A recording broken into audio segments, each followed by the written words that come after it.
Bryan Johnson, what do you know about him?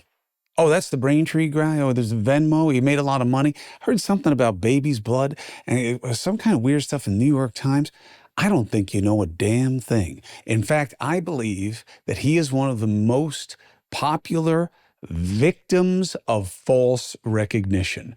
He is onto something that is so fundamental that it is crazy that it has become this kind of point of conflict, this controversy. Bryan Johnson is a nontroversy, and that's why I wanted to talk to him. He is a great living example of how obsessed we are with getting things wrong.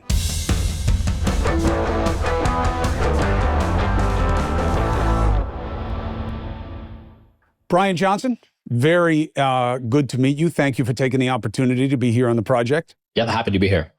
So there are so many interesting things about you as a character, as a figure in our social commentary, in the wellness space, in our innovators space. How do you see yourself?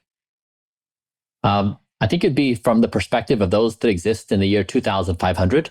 They would say that was the first human, the first Homo sapien that figured out that they were not going to die. And how do you reconcile that with mortality as a precept? Yeah, I mean, I would say that looking back, if you travel in time a few hundred years, I think they might look back at the early 21st century, our time and place, and say two things of significance happened in that moment. One, that's when humans gave birth to superintelligence. And number two is that's when humans figured out they didn't need to die. And so it was a tremendous change in how we think about, whereas when death is inevitable, you YOLO your way. You pick your game and YOLO your way to death. But when you start beginning to expand the horizon of how long and how well you can live, and that keeps on extending, we enter into a new phase of being human where we just value life differently than we do now. How do you value it? I think that right now, you would say the highest values of society are wealth, power, and status. I mean, that is like the primary objective of how we spend most of our time and efforts today. And I would say the new virtue that's emergent is existence is the highest virtue with no qualifications. Meaning just expanding or extending the time that you have. Yeah, just being alive. What do you think is the outer limit of how long you can live?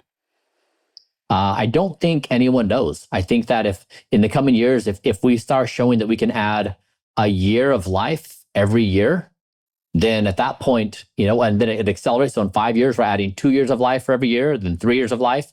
I think it's a possibility where our imaginations may extend from, 120 to 150 to 180 to 200. And we then begin saying honestly, we're not quite sure where it ends because we can rejuvenate our body. We can rejuvenate the organs. We can address disease. We might get to a point where we say, honestly, we don't know why. Outside of an accidental death, we're not quite sure how we're not able to solve anything that would cause death. Now, this is, of course, I'm imaginative, but I'm also saying that this is not like we're trying to find out a faster way to travel in the speed of light. This is, in forms of biology, there are immortal biological species. And so immortality has been solved by biology, just not in humans. But it's not that it's a problem that defies the laws of physics. It can be done. What do you think the key is?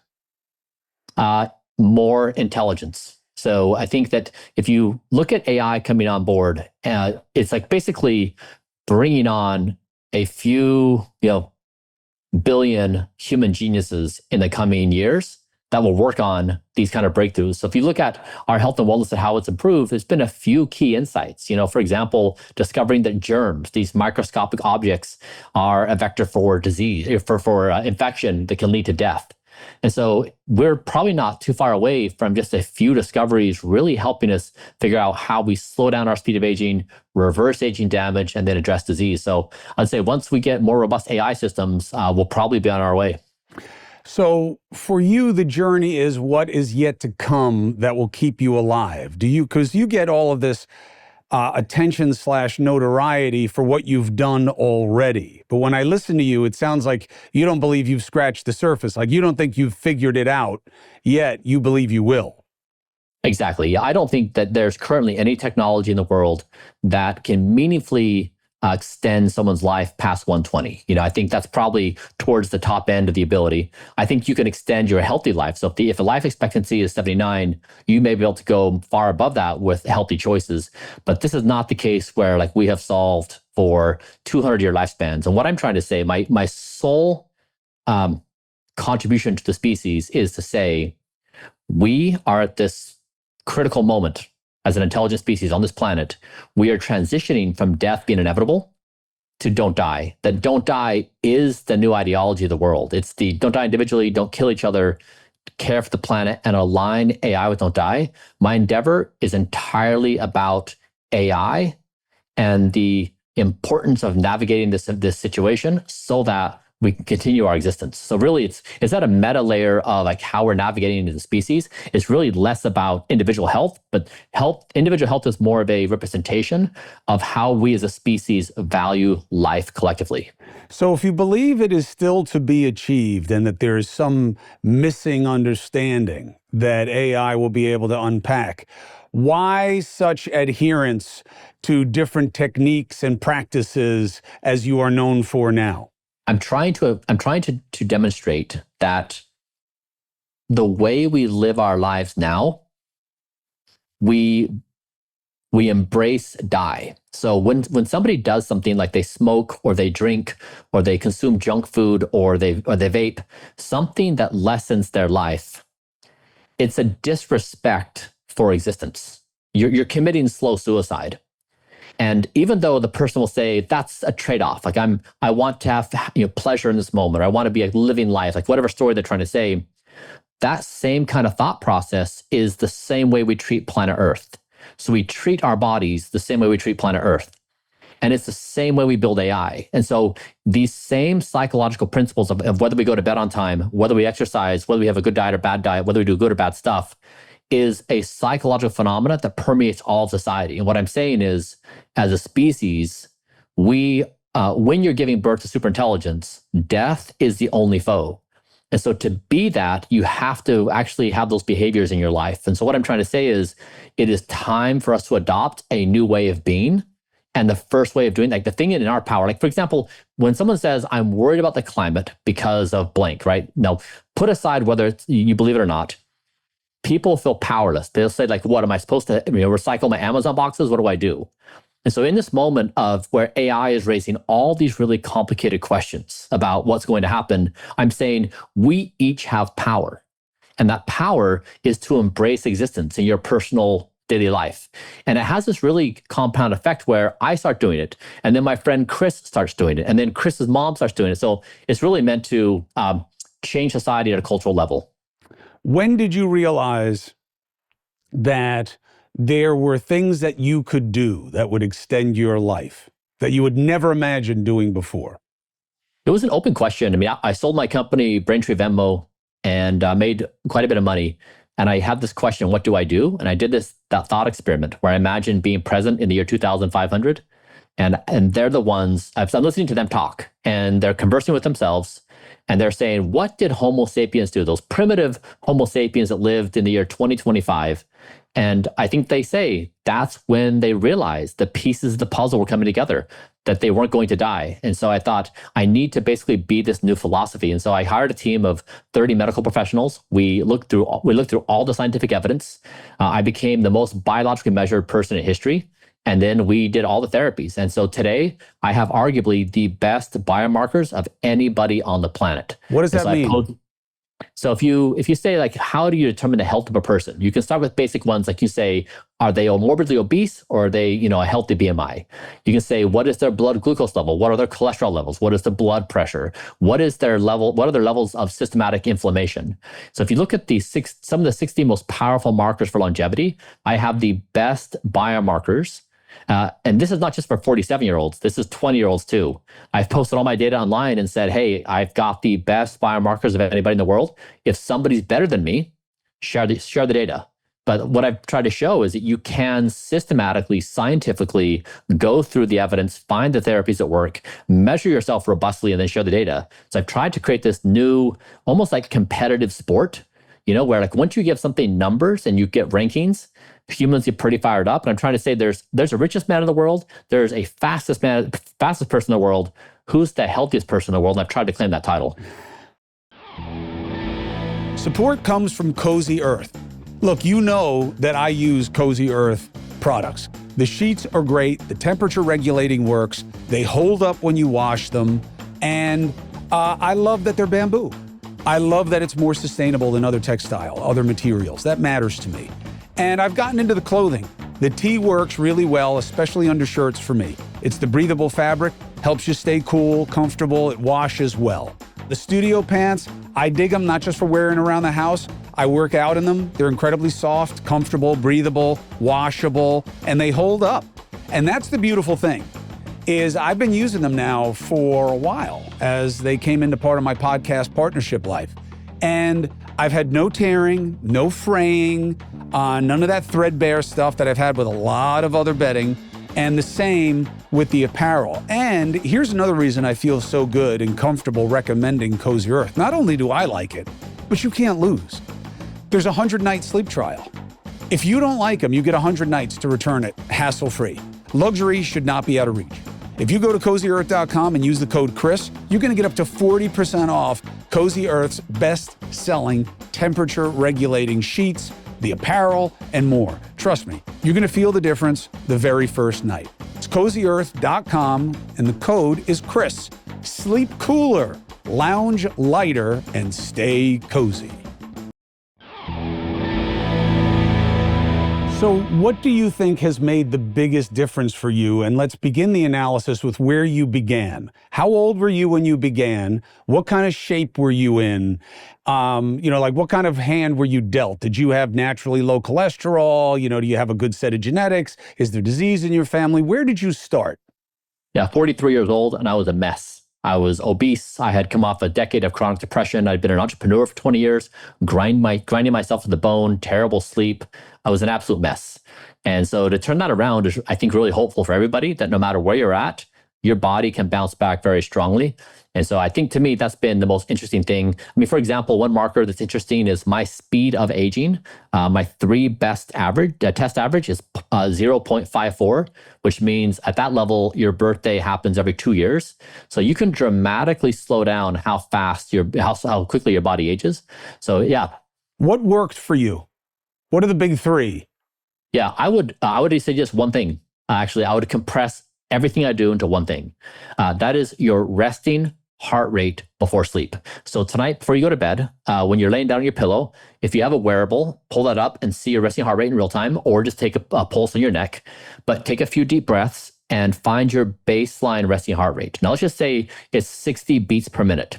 Your goal over the next month is to lower it to 55 beats per minute. And then the next month, down to 52. And what you're going to find is the lower your resting heart rate before bed, the better your sleep. The better your sleep, the greater the probability you're going to exercise. The more you exercise, the more likely you're going to eat well. And so resting heart rate is like the number one marker I track because it's the best predictor of sleep quality, and sleep quality predicts all of the things. And so then your life becomes how to manage your resting heart rate. So for example, if your bedtime is 10 p.m., you want to have your final meal of the day around 6 p.m. After 6 p.m., no food. So no snacks, no meals, because you want to give your body time to digest, because then that allows your body to be finished in digestion, your heart rate to be down. Second thing is you want to have a wind down routine before you go to bed. So 10 p.m. happens.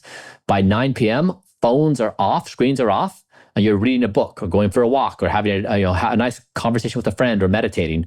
But you need to calm your body and mind down from the day, because if you're stressed, your heart rate is up. And so now your life becomes how to manage stress and food and everything to lower your heart rate. You want to exercise earlier in the day, 6 hours within 6 hours of your bedtime, your heart rate will be up. So I'd say heart rate before bed is like the number one marker. So why is it that when I Google your name, you become known for baby's blood and penis extension? Yeah, because I'll start with the penis one first, because I discovered that sleep is the number one best performance enhancing drug in the world. It is by far the number one longevity therapy. And you sleep 12 hours a day? 7 to 8. Oh, 8, not 12. Nope, 7 to 8 hours is all. Yep. Because when I was reading 12, I was like, I get that you were very successful with what you did, but 12 hours a day, I mean, that's a lot of sleep. All right, good. So 8 hours. And why is that number the right number? Because it's always been 8, right? And I always felt that it must have been randomized. But what have you learned about why that's the right number? Yeah, so actually it's a U-shaped curve. Too little is bad, too much is bad. So 7 to 8 is ideal. If you're active, it's 8 on the upper side of 8. But yeah, it's really the best performance enhancing drug. And so I would tell people, do one thing: sleep well. And then of course, like if you sleep well, you do low resting heart rate. But then people would be like, yeah, whatever. And then I learned through a bunch of experiments that if you don't sleep well, your nighttime boners go away. So every night, I thought it was just my age. yeah, males and females, every single night, you go through multiple cycles of arousal. So like, this from your life experience, that you'll wake up and you'll sometimes be aroused, right? This is a way for the body to just maintain itself. And so it happens without you knowing.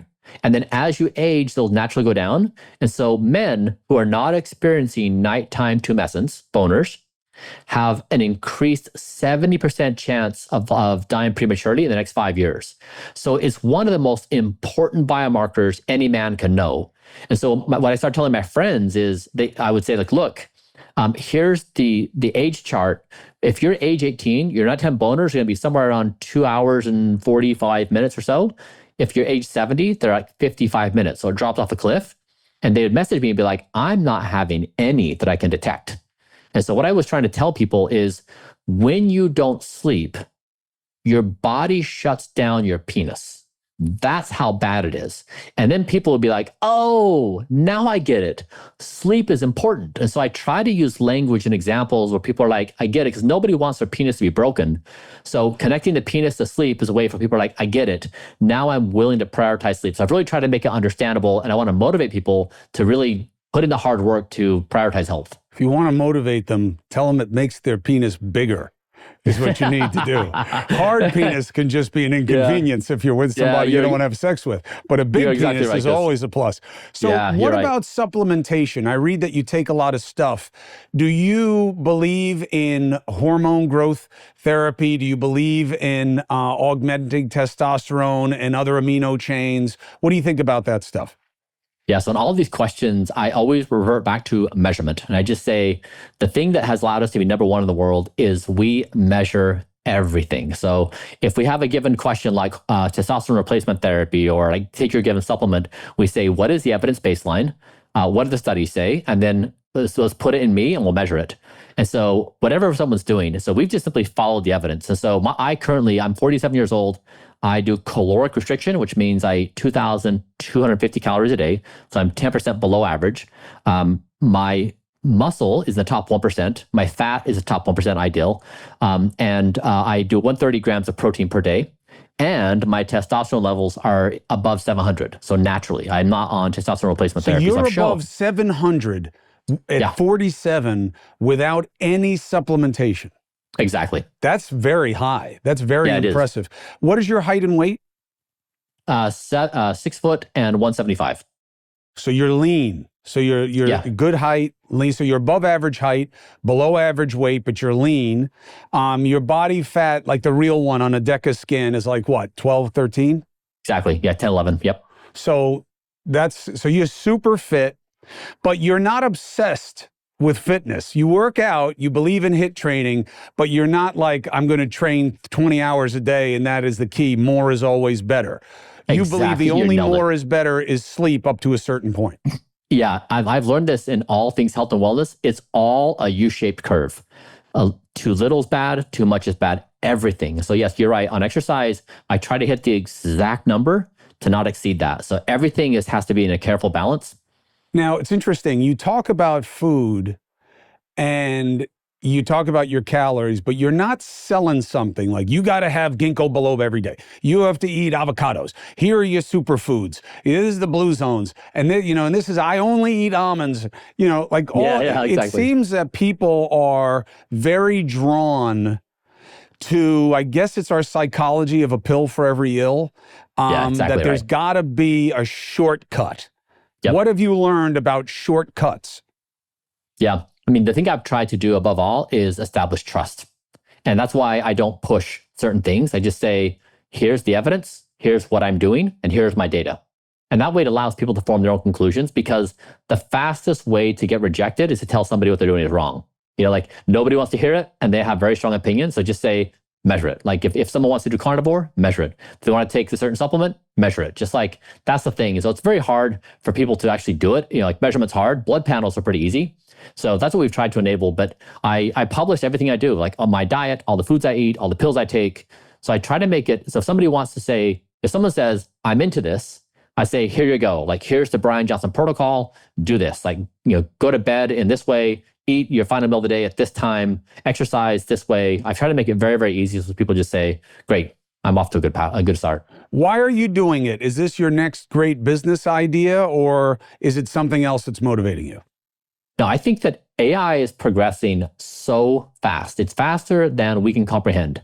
I think we're approaching an event horizon, where an event horizon is right at the edge of a black hole. You can't see past it. You don't know what happens beyond it. I think we're heading towards an event horizon with AI. We just don't know what's coming our way as a society. It may be great, it may be terrible, nobody knows. And what I'm saying is, in this moment, we've been accustomed to playing these games of wealth, power, and status. We do our things as humans.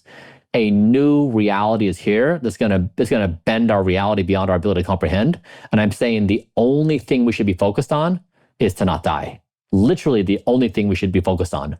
And so that's what I'm trying to do with my endeavors. It's not about making money. It's not trying to climb power status or prestige. It's trying to say in the most sober possible way, this is an absolute epic moment as a species on planet Earth in this part of the galaxy. Superintelligence is being born. It's a game changer across the board. And so I'm trying to say, like, let's be sober. Let's just acknowledge the one thing we all care about. Nobody wants to die right now. I'm not even talking about immortality. That's not my game. Nobody wants to die right now. That's my whole thing. And you're not really selling anything. From what I can see, it's like you're not like saying, here, if you take these supplements, you can be just like me. Here's my before and after. For you, it's more of a methodology and then a huge question mark at the end of it, that everything could change when AI tells us what is most dispositive. And you would be super shocked, I assume, if it had nothing to do with resting heart rate. But you're assuming that those known matrices will wind up being augmented by a superior understanding that gives us all new practices. 100%. Yeah, I'm suggesting, like, if you were to, let's just do a comparison here. Let's imagine we go back in time and we're hanging out with Homo erectus a million years ago. So Homo erectus, the cutting edge technology they have is an axe. And we say, Homo erectus, tell us about the future of being human. The Homo erectus would say, well, okay, you're going to forage more over here. You're going to fight these people over here. You're going to they'll have their models of reality. But Homo erectus is not going to say, you're going to discover a microscopic world of atoms and molecules. You're going to discover this invisible electromagnetic spectra of radio waves and gamma waves. You're going to discover these glowing objects in your hand where you speak to anybody in the world at any time.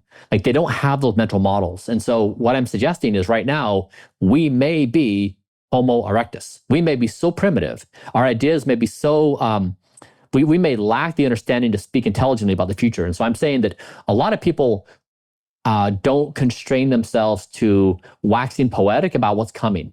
That's fine. They can speculate. What I'm saying is, in the most sober way possible, it's most likely nobody knows what's coming. And that's like the most sober reality. And if that's the case, what we have to lock in on is, we say, as a species, we just want to play the game a bit longer. Now, whatever comes, we'll see. But that's really, I'm trying to induce funeral-like sobriety, that this is our moment. Let's not fuck it up. Support comes from iRestore. Look, everybody wants fuller, healthier hair, and we don't know how to do it. And it's not just one thing.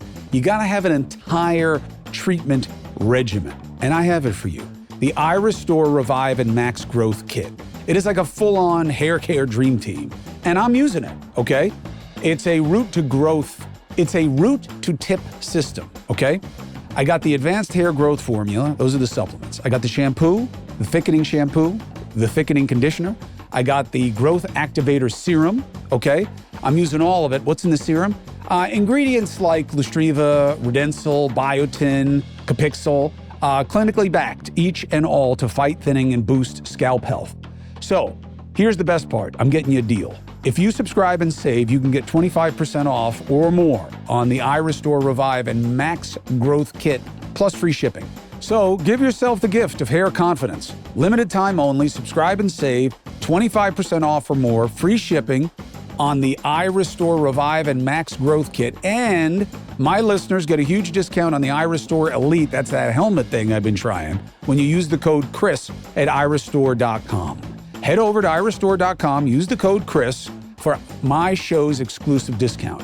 Please show my show some love. Tell them I sent you. No reason to be frustrated, and you don't have to go at it alone, thanks to iRestore. When you get tagged with extreme practices, how do you process it, and how do you want people to understand it? Stem cells, we get. The understanding, like when we had our babies, we took their placenta and their cord blood, and we sent it away to Viacord, and I don't know where it is. But so that idea isn't crazy. But when people read or learn that you say, yeah, I want to use my kid's blood for stuff, they use it to paint you as a kook. How do you process it, and what do you want people to know? Yeah, it's a natural arc of understanding. So when I do things that are not understood or not common, the media will grab the most sensational thing and paint that as a headline. It's great, right? You'd much rather have them talking about you than ignoring you.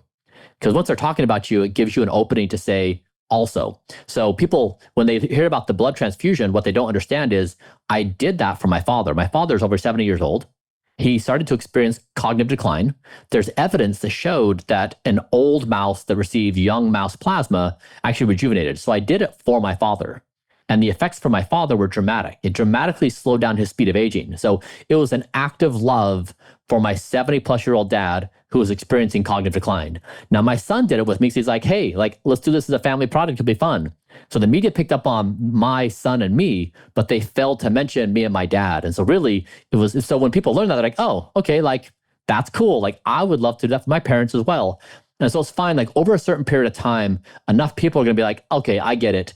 I thought you were crazy. I thought you were an eccentric. Maybe you're weird, but also you're doing some cool stuff. And so it's over time, it does normalize, and people are like, I'm on board.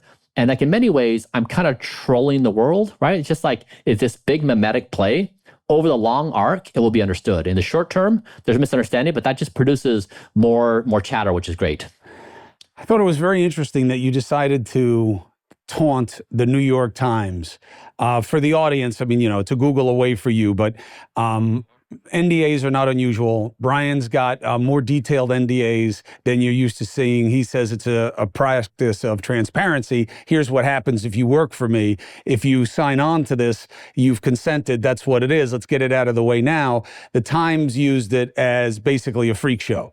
And you then decided to say, thank you, Times. You tried to come after me, but you got nothing. And I will give you this. I don't know of any litigation that you've lost or even had to settle because people came after you. It was really just about the reporting about it. Exactly right. So the decision to go after the Times, that they're just waiting now, right? They're waiting for one thing, one person. And how does that affect you? It's fine. It's so much better to be talked about than to be ignored. Right? If you have to face those two. And so when you're pursuing this kind of endeavor, it's inevitable. People are going to attack, and that's just the game. So it's fine. I love it. It's great. I will just say, for those of you who have not been on the receiving end of a hit piece from the New York Times, I will educate you and tell you that they're full of shit. Right? And you will know this, when you read an article about something you know about, you have firsthand knowledge, you read the article and you say, oh my God, this is wrong. They got the whole thing wrong. So just understand that when you have that knowledge, you realize it. And then when you read it, something about someone else, you're like, oh, that must be true. Like they're just full of shit. Like they really are. And so whatever, the people I care about, they know they're full of shit. That's fine. What did you take away from it other than that, in terms of like, maybe I shouldn't do this, or maybe this isn't worth it, or maybe this isn't necessary, this is a distraction? What changes? Nothing. You do everything the same way. Everything the same way. And have you seen any attrition at the workplace? Did anybody leave because they don't want to be part of this practice, this endeavor? Not only did people not leave, we got more applications than we ever had before. That's what I'm saying. Like these people perceive these things to be negative. They're not. People are energized by a whole bunch of reasons. And sometimes people realize that when the pressure is being pointed at someone, there's something good going on. They also realize that these big media companies, they're out to smear. They're not out for truth. And so, yeah, it has this really interesting effect where it boosts interest in what you're doing. And what do you want to do? Like in the next 5 years, you know, that's that stupid framing we always use about your plan. 5 years, what is the business idea here? Or do you just see yourself as a manifester of collective conscience and just keep putting out data, keep putting out points of proofs of your own existence? Or is there a business plan here?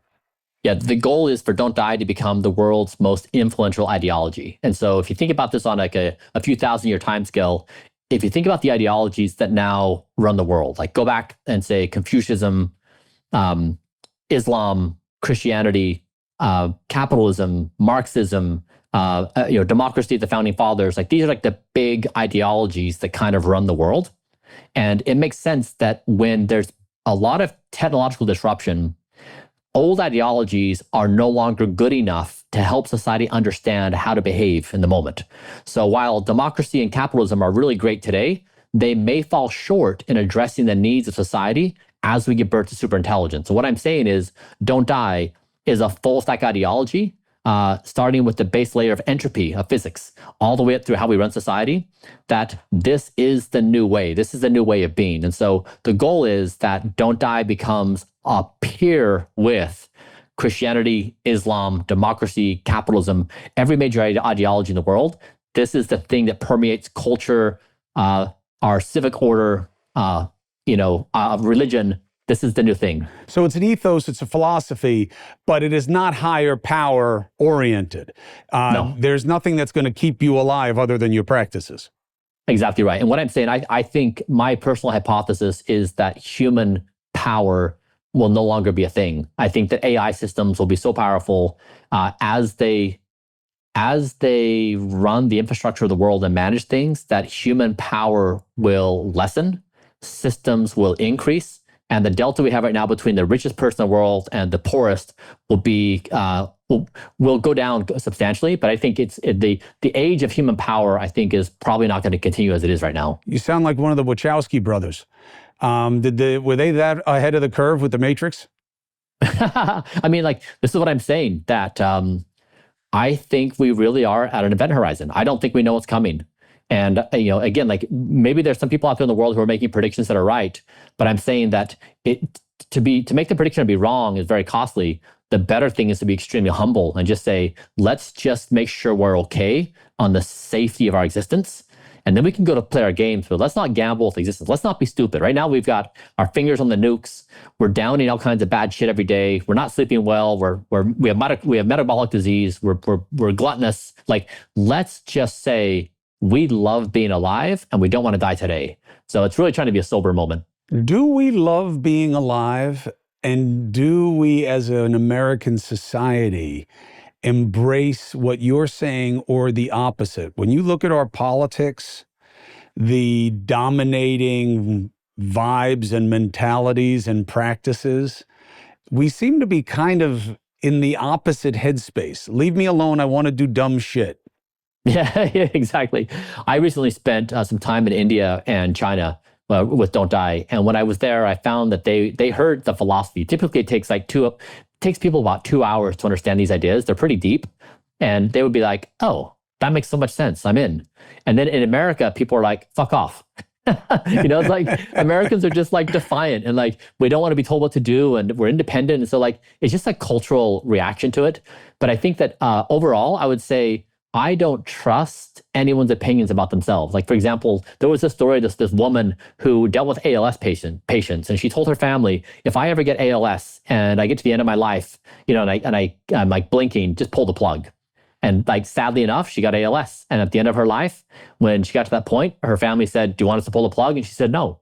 So like, we like imagine that we can make decisions for our future self. Like, I don't care, I'm going to give up 10 years of my life for this and that.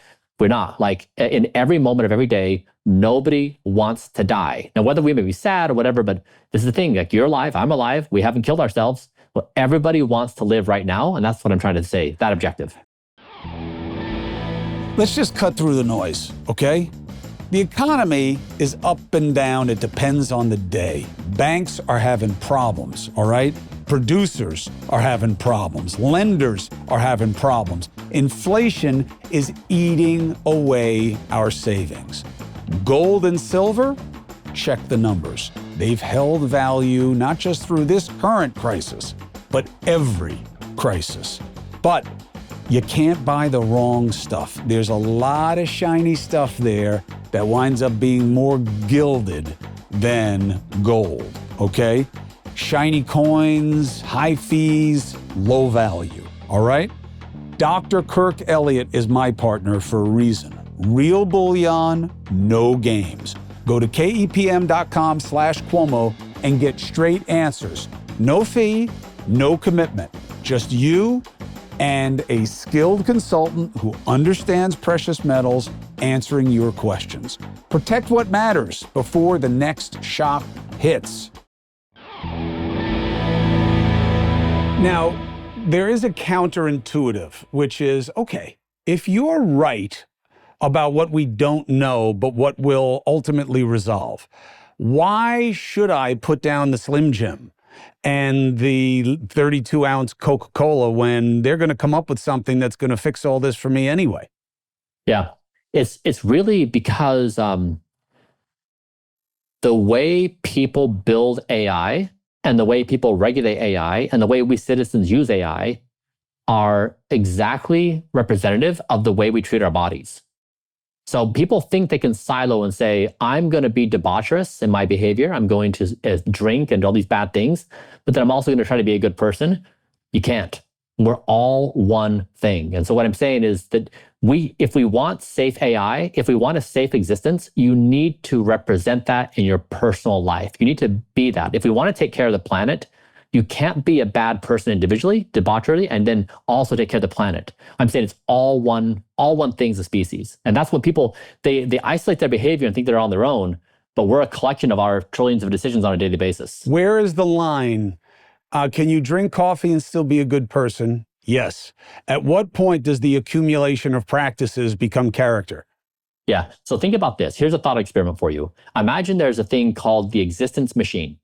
Every single day, every human action, corporate action and nation state action is run through this machine, and it scores it according to whether it increases life or decreases life. And according to that score, your bank account then goes up or down based upon that score. So if you increase life, you're more wealthy. If you decrease life, you're not as wealthy. And that's true for individuals, corporations, and nation states. Now, if you hear that, you're probably like, that's dystopic. But if you think about it, that's exactly what is happening in the world today. It's just the EM machine is capitalism. Every single day, every person's actions are run through the machine of capitalism. And our power, wealth, and status goes up or down based upon its compliance with the rules of capitalism. So we have the system built today. It's just pointed at power, status, and wealth. And so what I'm saying is that it's a change in direction of it needs to be pointed at existence, at increasing life and the safety of life. So are you anti-capitalism? No, absolutely not. Capitalism itself is just a system. It's pointed at endpoints of wealth, power, status. It can just as easily be pointed at existence. Like, for example, if you think about like the don't die economy, like seatbelts are don't die, smoke detectors are don't die, medical interventions, certain drugs. So we build a don't die economy. It's very robust. And I'm guessing that this may just solve itself because people love to do things that increase their life. We also love to do things that increase our death. Sometimes when my father passed the seatbelt law in New York, Yeah. they hated him for it. It was seen as a huge freedom inhibitor. And of course, the data came out that it did obviously the opposite. It can't hurt you. It can only keep people alive. Same thing with the speed limit. And people were like, there became a reciprocal notion of freedom in America where I would rather have the choice structure than beneficial limitations. So don't make my 32-ounce soda illegal. Yeah. I want the option, as if somehow that was more virtuous than the restriction, even if there were a benefit to it. How do you reconcile that with Don't Die? Yeah, I mean, so I don't necessarily advocate the government telling us what to do, but I will say that this is an example where I don't think humans are trustworthy. Like humans, we kicked and screamed that we didn't like seatbelt laws. Well, guess what? They're a pretty good idea. And, then we said like smoking on airplanes is probably not a good idea. Also a pretty good one, right? So like we kick and scream in the moment and then we normalize and we're like, honestly, pretty good idea. So that's what I'm saying. Like, I don't think our gut reactions to most of these things is accurate. I think we all genuinely want to live. And this is like the thing where it's like nighttime you versus morning you, right? Like nighttime you wants to stay up and watch a movie and chill out. Morning you feels like shit because you stayed up too late. So you have this constant tension between nighttime you and morning you your entire life. So the same thing is true in our minds as well. We're not one consistent being. We're always having these fights. Morning you is like, I'm going to work out and feel great. And the nighttime you is like, God damn, that brownie sundae looks pretty good. And so this is like a constant battle of ourselves of trying to maintain a coherent summary about what reality is. And so I just don't trust people's opinions. How do you deal with the denial of all the temptations, whether it's coffee, ice cream? I mean, our culture is suffused by bad shit. Like it's literally all over the place. Every store is probably 10-to-1 stuff that helps your body versus hurts it. Exactly. This is why I think the 25th century, those, a few hundred years into the future, they will look back at us and think we are just absolutely out of our minds insane. Like just crazy. Like corporations made money killing people. And we just were like, that's cool. Like do your thing, man. This is like, that's awesome. It's just absolutely nuts. And so this is the cultural change I'm trying to say is like, you guys, this moment is crazy. The fact that you willingly kill your existence, shorten your life, is absolutely bonkers. Like, I understand it's normalized and that's what people do. And so like, it just kind of sits there. But like, you take any kind of fresh perspective, it makes no sense. And so I don't do it myself because I used to have an eating disorder. Like every night when I was stressed from like working all day and I was an entrepreneur, had little babies, like I would overeat. Like that's a way for me to soothe myself. I now have gone through enough of those cycles. That idea makes me sick. Like missing a night's sleep makes me sick. Eating those foods make me sick. I don't want it. It makes me feel so bad. I can't even like imagine it. So you don't have a specific diet. You're open to all things? Yeah, now I have a very specific diet. But I'm generally open to all things. Yes. Like over the past couple of years, I've been open to all foods. We just followed the evidence and said, so we have an idea of every calorie has to fight for its life. Every single calorie in my body has to have a top-notch ranking of it as a longevity food. And so I've just tried to put the most power law foods in my body. So we've just followed the evidence. And then we measure my biomarkers and say, what is it doing? Like, what is my inflammation levels? What are my blank levels? So so I have a Don't Die diet guide now. I just share publicly for free.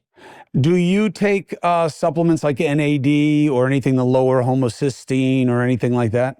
Yeah, I take about 43 health actives a day. They include basic things like vitamin C, vitamin D, glycine, calcium alpha ketoglutarate, NR, like NR or NAD, creatine. So I take like 43 things that are basic longevity supplements that are just good for population level people. And then I take a few specific things for myself, but yeah, it's down to like 30 to 40 pills, about 43 health actives. Why do you need so much stuff?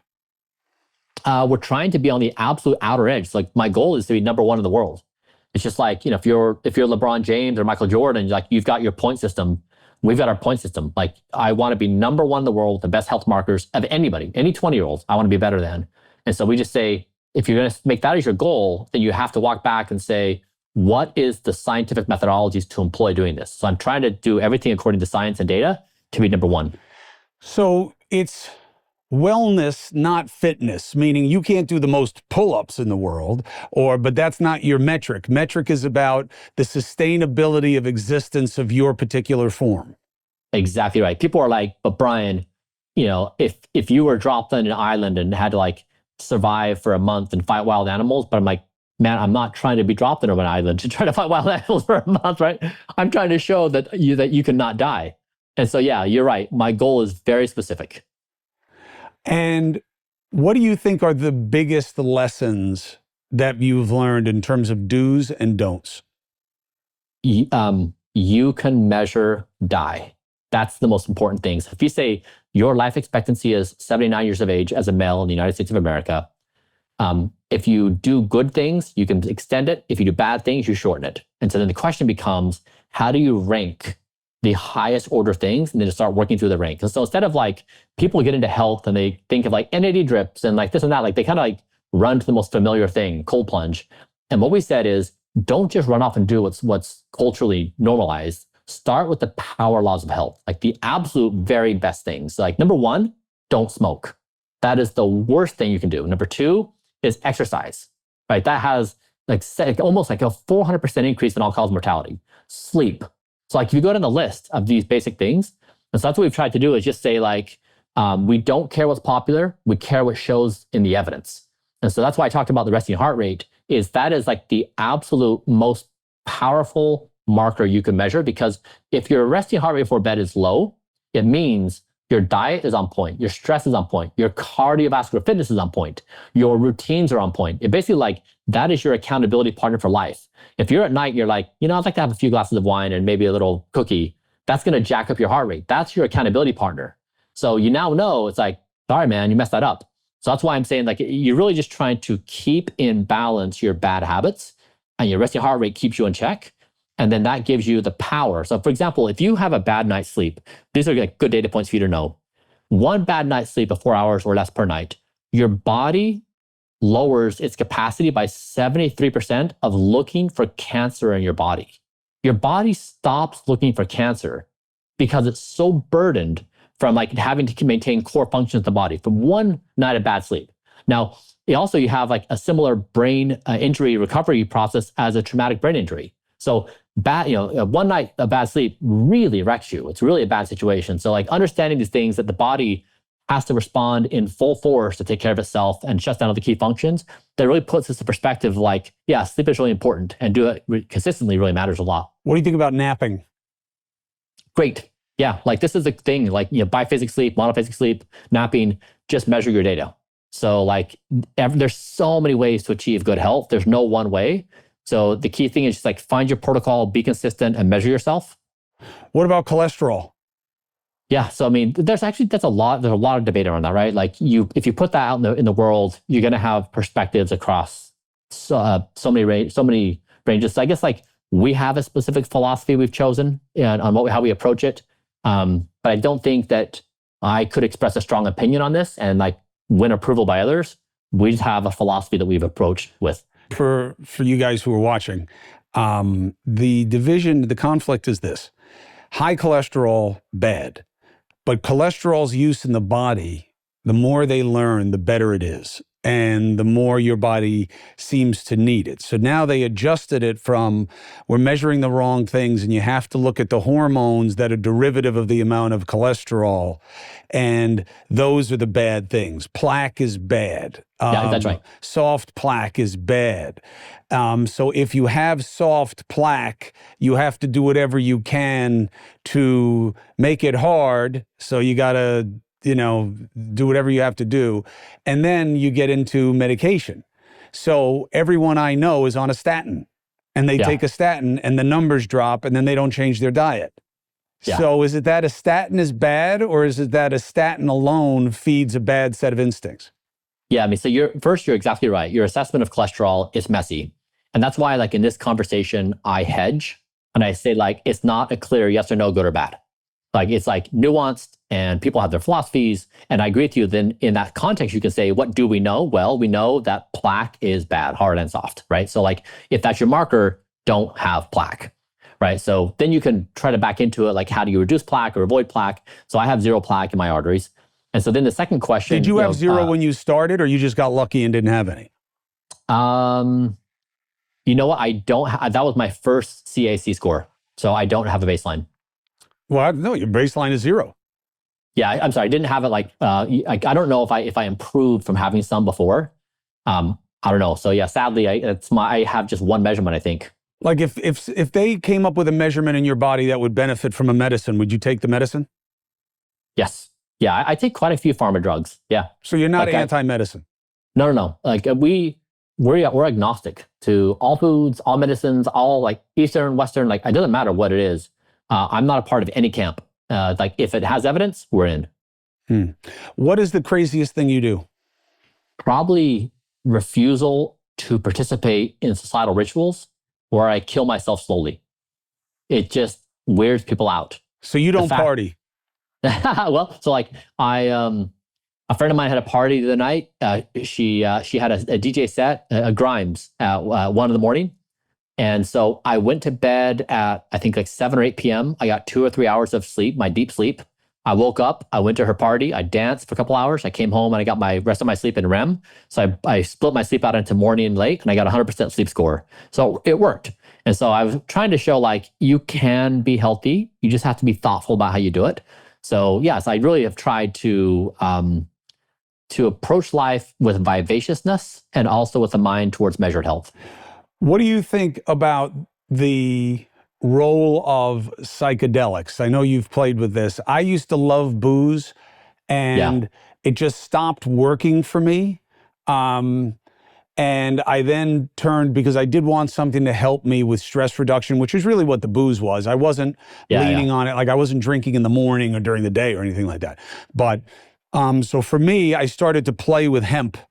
Because the heavier psychedelics, I did some ketamine, IV treatments, macro dosing. And to me, that was more trippy than it was a sustainable thing. What have you found in terms of that, and what is its role and why? Yeah. I think psychedelics are our friends. I think they're good life friends for us as a species. So there's a lot of interesting studies based upon, addressing medical conditions, depression, anxiety, PTSD, et cetera. That's very promising. A lot of people have personally found new pathways and liberation by doing it themselves through various traumas. So I think that it's a very promising path. I'm very happy they're on their way to be normalized in society. I think they've been artificially restricted unnecessarily. And yes, I like them a lot. I think they're good for society. I hope they become normalized faster. Unless you're smoking them. Then it falls into the smoke category. Yeah, I mean, if you can limit the damage, the better. Again, anytime you can. Sometimes, though, there is a trade-off, right? It's not always like a perfectly healthy decision. Sometimes you do need to make trade-offs. You're just trying to evaluate it carefully. What are your 3 things that you still want to try? So first, I think I'm really interested in not dying. Like I think a lot of people have done that in the past. So I think that'd be cool. 2 is I really am curious about the therapies I've done have been great, but none have been mind-blowing. It's not been the case where I've done something I'm like, oh my God, I'm 18. It's like they all have these pretty incremental things, but I think in the coming years, we may have some like really good therapies. And I think that would be amazing to just like go from some aged state to young state and just be like night and day difference. So that'd be cool. And then 3 is, I think it'd be really neat to experience more oneness with others. Like maybe brain interfaces or like AI will help us where we feel less individualistic and more collective, and how that would maybe be soothing in many ways, that the burden of the world is not on our shoulders by itself. So it's like kind of evolving into something new, I think would be kind of a cool idea. I think what you're doing is fascinating, and I appreciate the transparency and the insight and the connection. And anything you have that you want to get word out about, I'm happy to be part of the chorus. Thank you, Chris. Appreciate that. Yeah, I really enjoyed hanging out with you.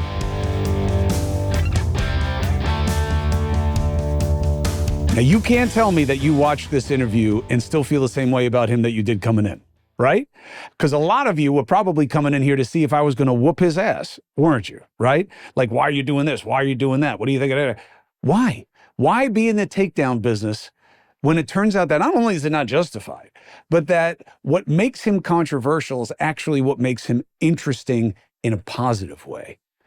You tell me how only in America we can get to a bad place with someone trying to pursue the philosophy of don't die. That's why I wanted to talk to him, to show how there can so commonly be a disconnect between what the New York Times or social media or anyone says is something to beware of versus something to just be aware of. Don't die sounds great. And if he's right, if we develop understandings that give longevity a whole new meaning, how cool would that be? My brothers and sisters, thank you for subscribing and following. Thank you for going down a little bit of a journey. Thank you for checking me out on News Nation, 8p and 11p, every weekday night. Thank you for wearing your independence and getting your free agent gear so we can give away the money. And if you want conversations where you can weigh in and get feedback from me and my guests, join the Substack and you'll get the podcast ad-free there as well. The problems are real. The challenges are faced best when we face them together. So let's get after it.